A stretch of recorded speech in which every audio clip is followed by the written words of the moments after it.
This is John Fones here from Bridgwater and Taunton College, UCU, and indeed from the Southwest region of UCU. And of course, I'm a member of the National Executive Committee on behalf of all FE colleagues in the south of England.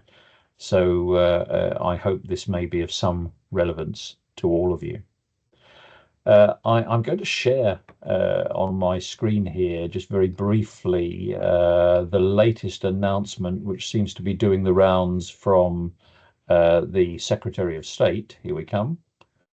I hope you can see that now. This is something which is in FE week today. It's just started to be announced elsewhere, and it's an announcement that Bridget Phillipson, the Secretary of State for Education, is adding 190 million to the 16 to 19 sector funding rise. Now, some people will think this is very good. Personally, I think it's a pile of rubbish. But let me tell you exactly why I think it's not good. So let me repeat that again. I don't think this is good at all.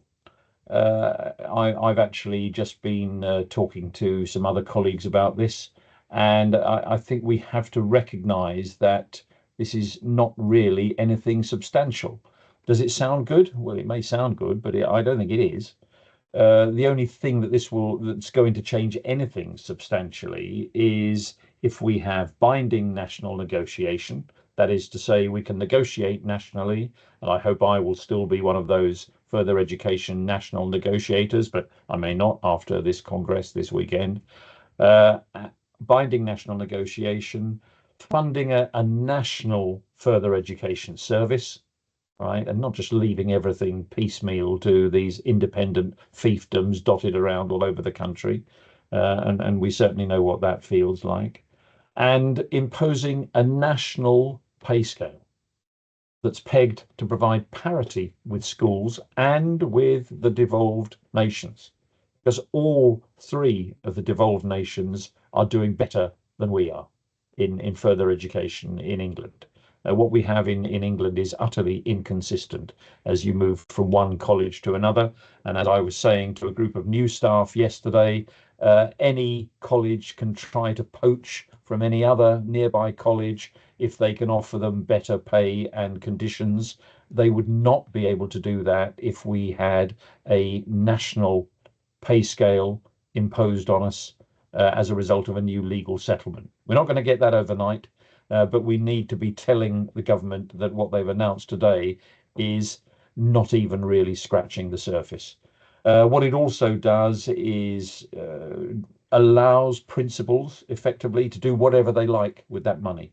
There is no ring fencing on that 190 million going out to over 100 colleges, remember. So it isn't that good at all. And of course, colleges who have very large proportions of their funding via apprenticeship funding, probably that's not taken into account either, because this talks about 16 to 19 funding rise, and that never, ever takes account of apprenticeships.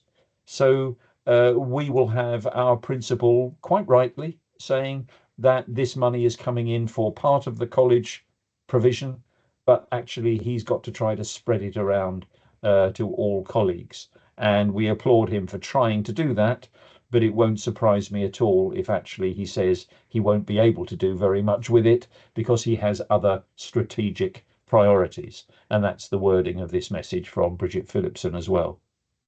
So I think this is just a short-term expedient designed to win over principals, but I'm afraid staff are very likely just to be shafted again in a number of colleges. Unless you're in a college which is almost entirely 16 to 19, you might do slightly better out of it. There are some very large colleges, Exeter, for example, have a very, very large number of full-time 16 to 19 students. They will probably have a much better slice of this money than Bridgwater and Taunton College or the possible proposed merged college that we might have on the 1st of August.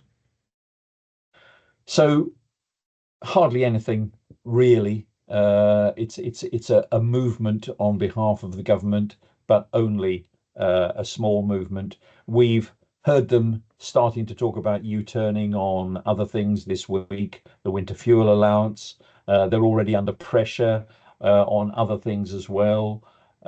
So we need a lot of people saying we are prepared to do something about this. This is still not good enough. And that's why today you will have had in your email boxes an email from UCU head office asking you, please consider saying yes to whether or not you would be feel inclined to take industrial action. And we're talking about in the autumn, of course. So please consider that email very carefully. So what else does it mention in there? And I will send something out a little bit later as well with regard to this. The campaign, which is known as the New Deal for Further Education from UCU, is concerned with a number of things, but specifically three demands. One is to agree pay parity with school teachers in England. Now, of course, it's school teachers. There's no mention there of other education sectors. It doesn't take into account all of the other people that we have employed in a college like ours who are doing things like trainer assessor work with apprentices, who are academic coaches, who are technicians, who also do some teaching. All of these things need to be considered when we're talking about properly funding an education service. And yet, all they've mentioned, or all we're talking about at the moment really is trying to achieve parity with school teachers, because they're the only real benchmark that we have, because they got a 5.5% increase last year. And how did they get that? Well, unfortunately, you can't escape the fact that they went on strike. Sixth form colleges threatened to go on strike, and all of a sudden there was a deal for them as well.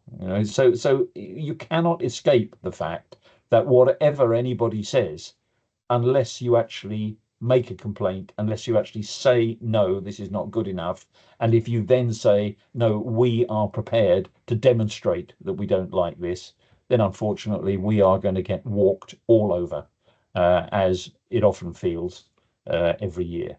The second part of our national demand is a national workload agreement.